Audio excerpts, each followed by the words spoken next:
കാവ്യാമൃതം അമൃതനിഷന്ധിയായ കാവ്യത്തെയാണ് സൂചിപ്പിക്കുന്നത്. അതിൽ ജീവനത്തിൻ്റെ സ്ഫുരണങ്ങൾ ഇടചേരുമ്പോഴാണ് അത് അമൃതനിഷന്ധിയാവുന്നത്. ജീവനവും കാവ്യവും തമ്മിലുള്ള അഭേദ്യമായ ഇഴചേരലിനെയാണ് ഇത് ദ്യോതിപ്പിക്കുന്നത്.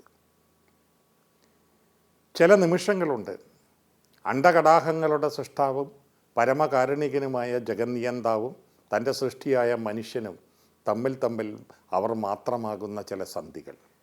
അവിടെ നമ്മുടെ പതിവ് പ്രാർത്ഥനകൾ നിഷ്ഫലങ്ങളാകുന്നു, ഭാഷ പോലും അന്യമാകുന്നു.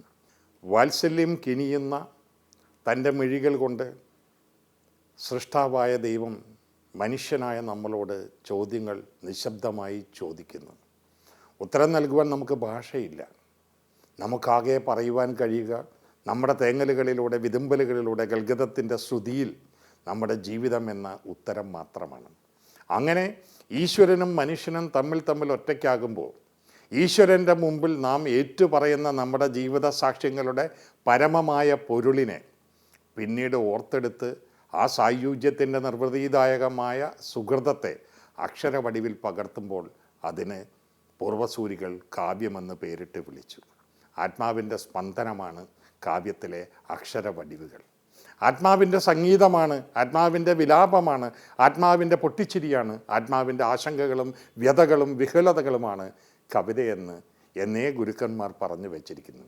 ഒരു കവിത നാം വായിക്കുമ്പോൾ അതിലൂടെ വായിച്ചെടുക്കുന്നത് ഈശ്വരനും മനുഷ്യനും തമ്മിലുള്ള അന്യോന്യത്തിൻ്റെ വീർപ്പുകളെയാണ്. കവിതയിലൂടെയുള്ള ഒരു പുനർസഞ്ചാരമെന്ന് പറയുന്നത് പ്രപഞ്ച ചൈതന്യത്തിലൂടെ ഉണർവിൻ്റെ തീരം തേടിയുള്ള യാത്രയാകുന്നതും അതിനാലത്രേ. കാവ്യാമൃതത്തിൻ്റെ ദൗത്യം, നിയോഗം അത്തരമൊരു അന്വേഷണമാണ്. സംഗീതത്തിൻ്റെ ഇഴകളെ ആത്മാംശത്തിലേക്ക് സ്വാംശീകരിച്ചുകൊണ്ട് കാവ്യ തല്ലജങ്ങൾ നടത്തുന്ന ഒരു തീർത്ഥയാനത്തിലെ സ്പന്ദനങ്ങളാണ് നാം ഇവിടെ ഉരുക്കഴിച്ച് ജപമാത്രകളായി വിന്യസിപ്പിക്കുവാൻ ശ്രമിക്കുന്നത്. ഈ കവിതകളിലെ അവയിൽ ഇഴചേർന്നിരിക്കുന്ന ജീവാത്മാവായ സംഗീതത്തിൻ്റെ ഭാവസഹസ്രങ്ങളെ വികിരണം ചെയ്യുമ്പോൾ നമ്മുടെ മുമ്പിൽ തെളിഞ്ഞു വരുന്നത് ജീവദായകമായ ചൈതന്യത്തിൻ്റെ പരമ്പൊരുളുകൾ തന്നെയാണ്.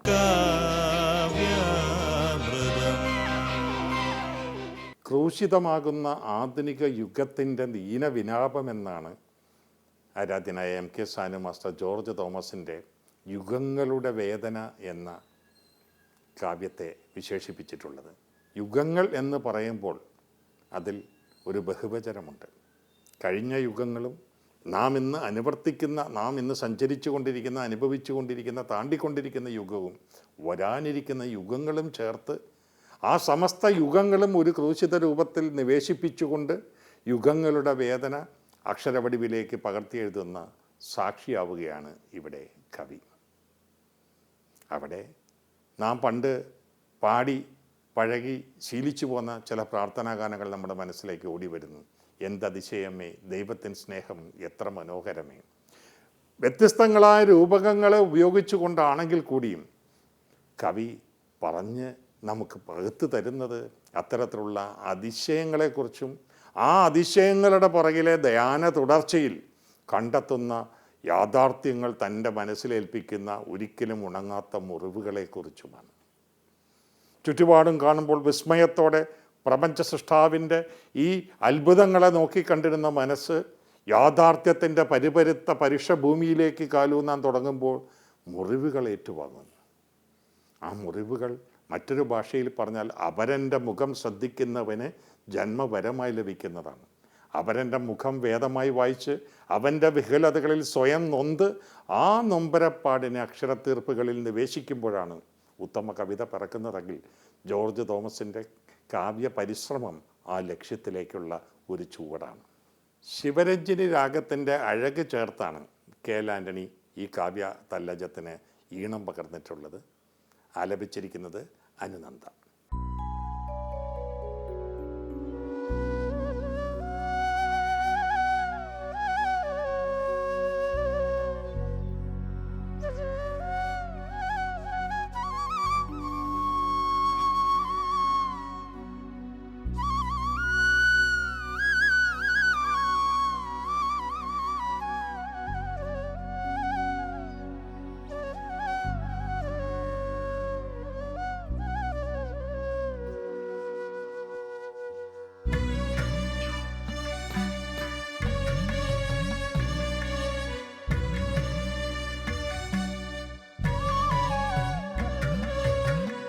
കുരിശിൽ കാരുണ്യത്തെ കാപട്യം തറച്ചിട്ട് കുരിശിൽ യുഗങ്ങൾ തൻ വേദന പിടയുന്നു കുരിശിൽ കാരുണ്യത്തെ കാപട്യം തറച്ചിട്ട് കുരിശിൽ യുഗങ്ങൾ തൻ വേദന പിടയുന്നു പച്ചമാംസത്തിൽ കൂറ്റനാണികളടിക്കുന്ന ശബ്ദമേ ഹൃദയത്തിൽ ഉഗ്രമുത്പതിക്കുന്നു മങ്ങിയ വെളിച്ചത്തിൽ അതിനിശബ്ദം ഗൂഢമങ്ങൊരു ഗാഗുൽതായിൻ മുൾമുടി മെടയുന്നു മുൾമുടി മെടയുന്നു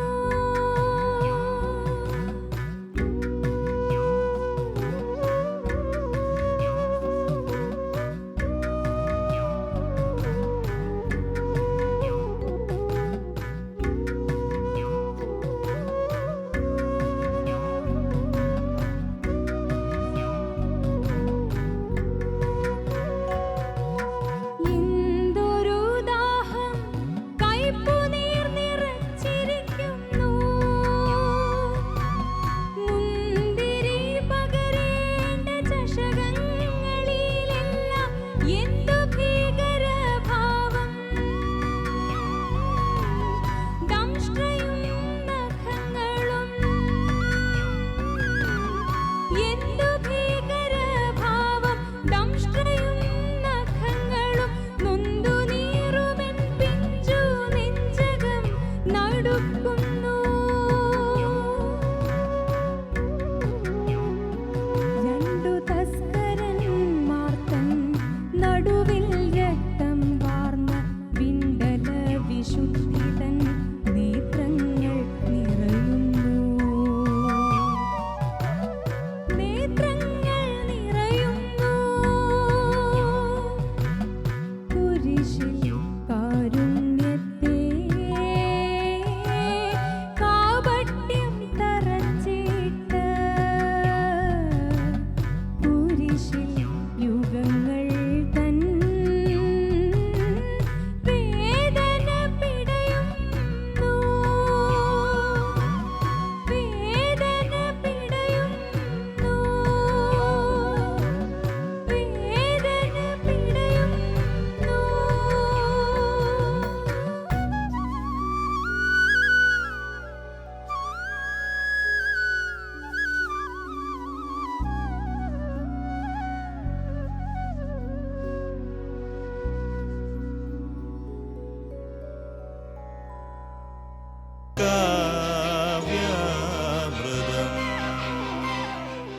കവികൾ സ്നേഹഗായകരാണ്, സത്യാന്വേഷകരാണ്, സൗന്ദര്യോപാസകരാണ്. ഈ തൃത്വത്തിൻ്റെ വിരുദ്ധ വടിവിലൂടെയാണ് കവികളുടെ മനസ്സ് സഞ്ചരിക്കുന്നത്. അവയിൽ സംഗീതം ഇഴചേർന്ന് വരുന്നത് കാവ്യ തല്ലജങ്ങൾക്ക് ഉണർത്തുവാൻ കഴിയുന്ന അഭൗമമായ അർത്ഥഗരിമയുടെ ആത്മസ്പന്ദനങ്ങളിൽ നിന്ന് ആവേശം സ്വാംശീകരിച്ചെടുത്തുകൊണ്ടാണ്. പ്രൊഫസർ തോമസ് കണയംപ്ലാവ് എന്ന കവി കവിതയെ സമീപിക്കുന്നത് ഈ ഒരു ധാരണയുടെ ധ്യാന ഉണർവിലൂടെയാണ്. അദ്ദേഹത്തിന് കവിത സത്യാന്വേഷണമാണ്, അദ്ദേഹത്തിന് കവിത സൗന്ദര്യോപാസനയാണ്, അദ്ദേഹത്തിന് കവിത സ്നേഹ സംഗീതാലാപനമാണ്. ഇതായിരിക്കെ തന്നെയും ഈ പ്രപഞ്ചത്തിൽ നിന്നും താൻ ആശ്രയിക്കുന്ന വിശ്വാസധാരയിൽ നിന്ന് സ്വാംശീകരിച്ചെടുത്ത ചൈതന്യത്തെ കൂടി അക്ഷരവടിവിൽ ഇഴചേർത്തുകൊണ്ടാണ് അദ്ദേഹത്തിൻ്റെ കാവ്യോപാസന. സാമ്പ്രദായിക കാവ്യ മഠങ്ങളെ അനുവർത്തിച്ചുകൊണ്ട് തന്നെയാണ്, ഒരിക്കലും പുതിയ കാവ്യ സിദ്ധാന്തങ്ങളെ അനുവർത്തിച്ചു കൊണ്ടല്ല കവി ഇവിടെ സഞ്ചരിക്കുന്നത്. കാണുവാൻ കനിവുണ്ടാകണേ, കാണേണ്ട കാഴ്ചകൾ കാണുവാൻ കഴിവുണ്ടാകണേ എന്ന് ഹൃദയം കൊണ്ട് അർത്ഥിക്കുന്ന കവി, നാം കവിതയുടെ ആദ്യ പാദങ്ങളിലൂടെ ഒരു പുനഃസഞ്ചാരത്തിന് തയ്യാറായാൽ വിശുദ്ധ ചാവറ കുര്യാക്കോസ് ഏലിയാസ് എഴുതിയ വളരെ വിഖ്യാതമായ ഒരു കാവ്യമുണ്ട്, ആത്മാനുതാപം. കാണാകേണം എന്ന് ആരംഭിക്കുന്ന അതിലെ നിരവധി ഈരടികളുണ്ട്. അവിടെയും മാതാവുമായുള്ള ഒരു സംവാദത്തിലൂടെ അല്ലെങ്കിൽ ആത്മസമർപ്പണ ധ്യാന ചിന്തകളിലൂടെ ചാവറ വിശുദ്ധനും ശ്രമിച്ചത് കാണാൻ പ്രത്യക്ഷത്തിൽ അനുഭവവേദ്യമല്ലാത്ത കാഴ്ചകളുടെ വെളിവുകൾ തൻ്റെ മുമ്പിൽ അനാവൃതങ്ങളാക്കി പരമമായ പൊരുളിനെ തേടുവാൻ തൻ്റെ മനസ്സിനെ ഉണർത്തിടണേ എന്ന യാചനയാണ്. തൻ്റെ ചുറ്റുപാടുമുള്ള കാഴ്ചവൃത്തങ്ങളിലേക്ക്, അവയുടെ അകംപൊരുളുകളിലേക്ക് തൻ്റെ ദൃഷ്ടികളെ അയക്കുവാനുള്ള ശക്തിയും വരവും ദാനമായി നൽകണമേ എന്ന് പ്രാർത്ഥിക്കുന്ന കവി കൈകൂപ്പി നിന്ന് പ്രണമിക്കുന്നത് കാവ്യസാരത്തിനും സൃഷ്ടാവായ പരമമായ പൊരുളിനെ തന്നെയാണ്, പ്രപഞ്ച നിയന്താവിനെ തന്നെയാണ്. ഈശ്വരൻ്റെ മുമ്പിൽ അർപ്പിക്കുന്ന പുഷ്പങ്ങളായി മാറുന്നു ഇവിടെ കവിത. ക്രൈസ്തവ സംഗീതധാരയിൽ തൻ്റേതായ വ്യക്തിമുദ്ര പതിപ്പിച്ചിട്ടുള്ള KL ആൻ്റണിയാണ് നടഭൈരവി രാഗത്തിൽ ഈ കവിതയ്ക്ക് സംഗീത ആവിഷ്കാരം നിവർത്തിച്ചിട്ടുള്ളത്. അദ്ദേഹം തന്നെയാണ് ഈ ഗാനം ശ്രുതിമധുരമായി ആലപിക്കുന്നത്.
നിന്നെ ഞാനെന്നും കാണുവാൻ കനിവേകണം. പ്രാണനായക നിന്നെ ഞാനെന്നും കാണുവാൻ കനിവേകണം. ആണിതൻ പഴുതാർന്ന പാണികൾ ശോണിതാർദ്രമാം പാദവും ശൂലസംവിധമായ പാർശ്വവും കാണണം മനക്കൺകളാൽ, കാണണം മനക്കൺകളാൽ. പ്രാണനായക നിന്നെ ഞാനെന്നും കാണുവാൻ കനിവേകണം. പ്രാണനായക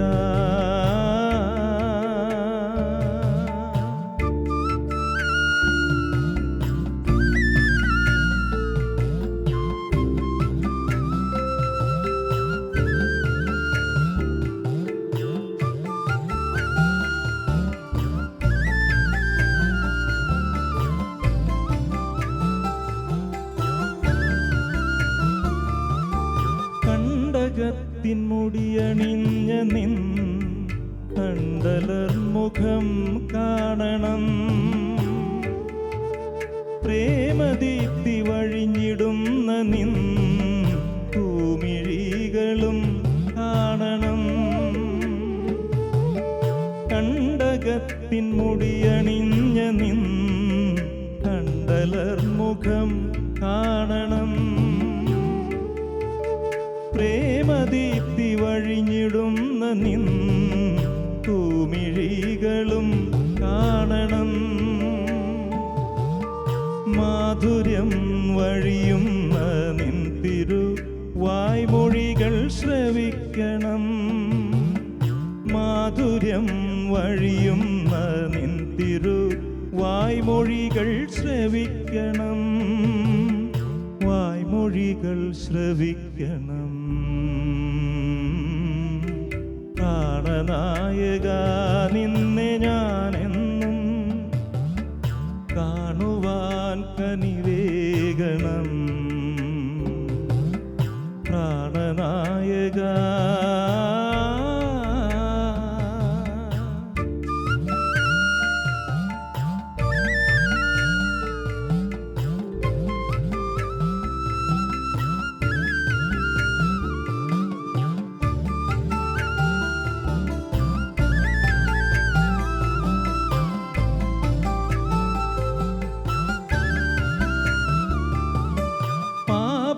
പാപമാർഗം വെടിഞ്ഞു ഞാൻ നിന്റെ പാദധാരിണ ചേരണം.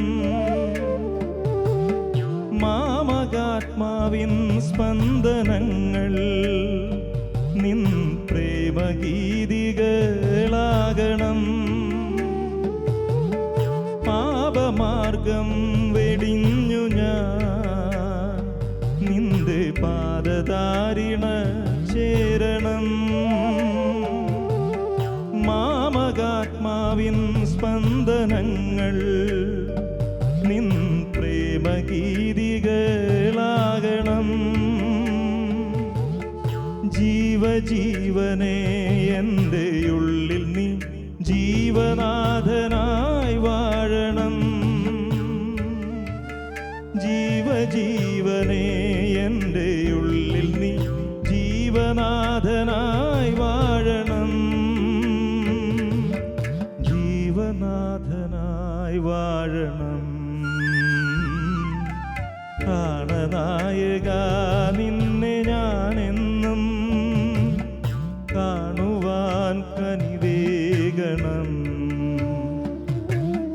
പ്രാണനായക നിന്നെ ഞാനെന്നും കാണുവാൻ കനിവേകണം. പാണിതൻ പഴുതാർന്ന പാണികൾ ശോണിതാർദ്രമാ പാദവും ശൂലസംവിധമായ പാർശ്വവും കാണണം മനക്കൺകളാ. കാണണം മനക്കൺകളാ. കാണണം മനക്കൺകളാ. കാണണം മനക്കൺകളാ.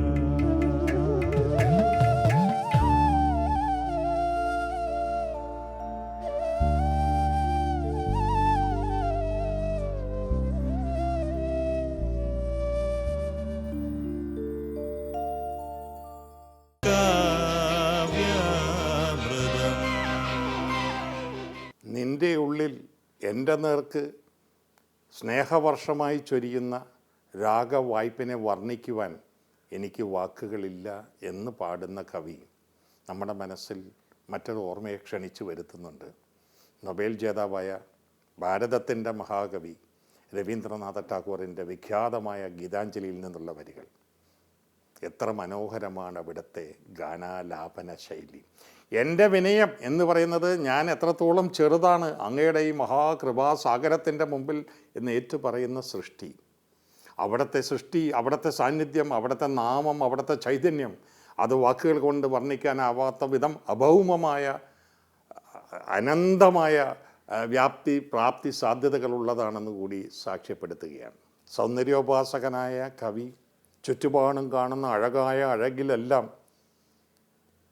ജീവദായകനായ പരമേശ്വരൻ്റെ, പരമകാരുണികനായ ദൈവത്തിൻ്റെ ഹൃദയസ്പന്ദനങ്ങളാണ് കാണുന്നത്.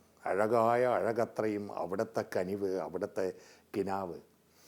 സത്യമെന്ന് പറയുന്നത് ഈ അഴക് തന്നെയാണ്. ഈ അഴകെന്ന് പറയുന്നത് സൃഷ്ടിയോട് സൃഷ്ടാവ് ചൊരിയുന്ന, സൃഷ്ടിമേൽ സൃഷ്ടാവ് ചൊരിയുന്ന അലിവാണ് എന്ന കണ്ടെത്തലിനാണ് കവി തൻ്റെ കവിതയോടൊപ്പം നമ്മൾ അനുയാത്രയ്ക്ക് ക്ഷണിക്കുന്നത്. പ്രൊഫസർ തോമസ് കണയംപ്ലാവൻ്റെ ഒരു കവിത കൂടി നാം ഇവിടെ സംഗീതാവിഷ്കാരം നടത്തി അവതരിപ്പിക്കുകയാണ്. ഈ കവിതയ്ക്ക് ഈണം പകർന്നിരിക്കുന്നത് KL ആൻ്റണിയാണ്. ആലപിച്ചിരിക്കുന്നത് അനു നന്ദയാണ്. ചാരുകേശി രാഗത്തിലാണ് ഈ ഗാനം ചിട്ടപ്പെടുത്തിയിരിക്കുന്നത്.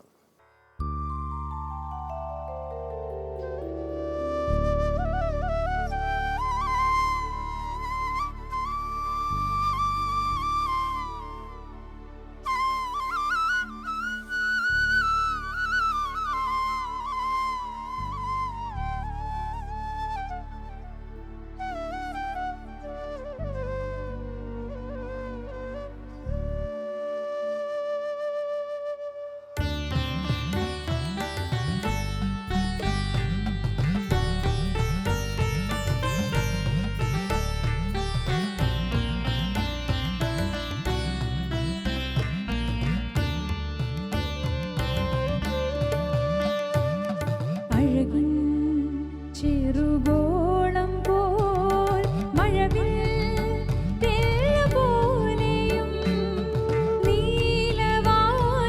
നീലവാനവിതാനത്തിൽ നിന്നും വന്ന അബോധമേ അബോധമേ നിനക്കു വന്ദനം ചൊല്ലാം ഞാനും എൻ്റെ കുടുംബവും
പാടുന്നത് കുയിലിന് വേണ്ടിയല്ല, കേൾവി സമൂഹത്തിന് വേണ്ടിയുമല്ല. മയിലാടുന്നത് മയിലിന് വേണ്ടിയല്ല, കാഴ്ച വൃന്ദത്തിന് വേണ്ടിയല്ല. അത് അവയുടെ ജന്മനിയോഗമാണ്.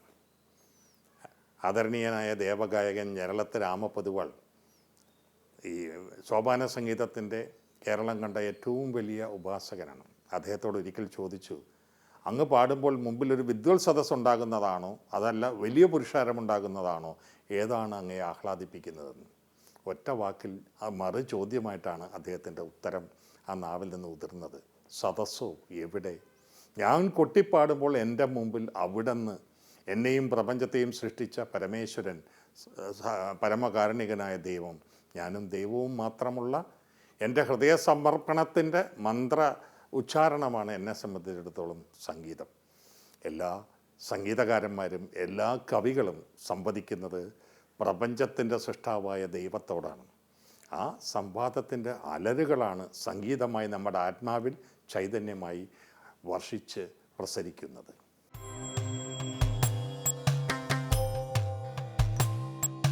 സത്യസൗന്ദര്യ സ്നേഹമാധുര്യം വഴിയുന്ന നിസ്തുല കാവ്യാമൃതം മുഖരാം നമുക്കിനി നമ്മളിൽ തെളിക്കട്ടെ നിർമ്മല ഭാവങ്ങളും നന്മയും ആനന്ദവും നിത്യമീ